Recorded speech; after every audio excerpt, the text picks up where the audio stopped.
Producer Supriya గారికి ఒక్కసారి గట్టిగా చప్పట్లతో వేదికపైకి ఆహ్వానం పలుకుదాము. డెకాయిట్ చిత్రాన్ని ముందు నుంచి కూడా ఎంతో అద్భుతంగా సపోర్ట్ చేస్తూ నమ్మి మా ముందుకు తీసుకొచ్చిన ఇంత బ్లాక్ బస్టర్ అందుకున్న producer, heartiest welcome to you ma'am. Thank you. Actually చెప్పడానికి ఏం మాటలు లేవండి. థ్యాంక్ యూలు అయితే అందరు చెప్పేసుకున్నారు. 2 సంవత్సరాలు తిట్టి అందరి చేత సినిమా తీసుకుని ఒక స్టేజ్ ఎక్కి థ్యాంక్ యూ అని చెప్తే బాగోదేమో. సో ఇండస్ట్రీలో అవును, నన్ను మొన్న ఎవరో చిన్న సెటైర్ వేశారు మన వంశీ గారు, వచ్చి క్లాసులు పీకుతావు అని. కరెక్టే, ఒకసారికి తెలిసి వచ్చింది. ఇప్పుడు ఒక సినిమా తీయటం అంటే దాంట్లో ఎంత ప్రాణం పెట్టినా కూడా, మనం ఎంత కష్టంతో సినిమా తీసినా, ఎంత ప్రాణం పెట్టినా, దాని చుట్టూ ఒక సినిమా చుట్టూ ఉన్న యూనివర్స్ అనేది మనం కంట్రోల్ చేయలేం. అది కంట్రోల్ చేయలేని పరిస్థితుల్లో దాన్ని దాటుకుంటూ ఆ సినిమాని జాగ్రత్తగా చూసుకుంటూ, కొన్నిసార్లు చాలా కోపం వచ్చేది. ఎందుకు ఎందుకు ఎందుకు అని పిచ్చి తిట్లు తిట్టేసి, అందరినీ తిట్టేసి, ఒక కప్పట్ట పడేసి, ఒక మైకిట్టు పడేసి అటు వెళ్ళిపోయి, దాని తర్వాత ఎందుకో ఒక పాట చరణం వచ్చేది ఫోన్లో, లేకపోతే ఒక ఎడిటింగ్ రూమ్లోకి వెళ్ళినప్పుడు వీళ్ళు ఏదో ఎడిట్ చేసినప్పుడు మృణాల్ క్లోజప్ వచ్చేది. సెట్లో కూర్చున్నప్పుడు శేష్ ఏదో చేసింది వాళ్ళు ఎడిట్ చేసి చూడు అని ఇలా చూపించేవాడు. అవి చూసినప్పుడు that was the energy and that was the fuel to keep going.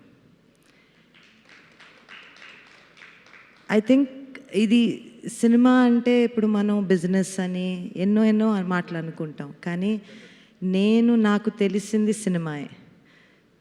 ఎందుకు మీరు ఇండస్ట్రీ గురించి చేస్తారు అని అన్న మాటకి వాసు గారు, నాకు ఇండస్ట్రీలోంచే అంతా వచ్చింది, దాని నుంచే అంతా వచ్చింది.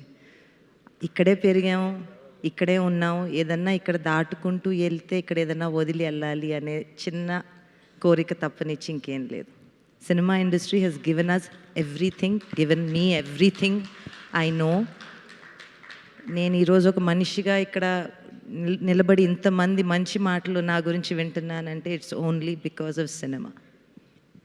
So that being said, Dacoit అనేదండి, నాకైతే కథ చెప్పినప్పుడు, కథ వింటూ ఉన్నప్పుడు దట్ ప్రాసెస్ పక్కన పెట్టేసి it's from the heart.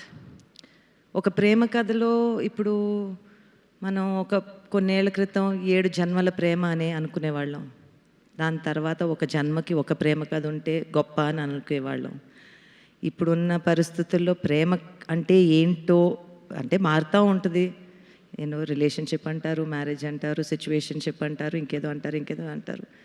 So ప్రేమ అంటే ఏంటి అనేది ఒక చిన్న ప్రేమ కథ తీస్తే, ఈ కాలంలో ప్రేమ కథ తీస్తే ఇంటర్నల్ బ్యాటిల్స్ కాకుండా, ఇంటర్నల్ బ్యాటిల్ అయితే ఉంటుంది, ఒక అమ్మాయి నన్ను మోసం చేసింది అంటే ఆ బాధ ఉంటుంది, కానీ what is the highest level of love, దాన్ని ఎత్తుక్కుంటూ ఐ థింక్ మనం అది ఆలోచించినప్పుడు I felt dacoit was an expression, is an expression of pure love. So that was the fuel for me. Everybody did very well, everyone did their job and more and all of that, but oka kadaki pranam ekkadi nunchi vasto telidandi. Aa kadaki pranam posina Shanil ki, Sesh ki, Ravi gariki, I have to say, aa kada lekunda, aa kada chetilo raakunda, aa kadani chekkakapoyi undunte, you know, the way they all sculpted it, everyone sculpted it. I think in theatre nunchi bayatiki vachinappudu oka chinna bharanto vachamu, oka chinna happiness tho vachamu ante it's only because manni touch ayindi, manam feel ayyam, and cinema is only meant to do that. It is meant to make us feel, and I am happy that Decoit has made you feel. Thank you all. Thank you. Super ma'am, thank you very much. So yes, మరి ఇప్పుడు dacoit cinema ద్వారా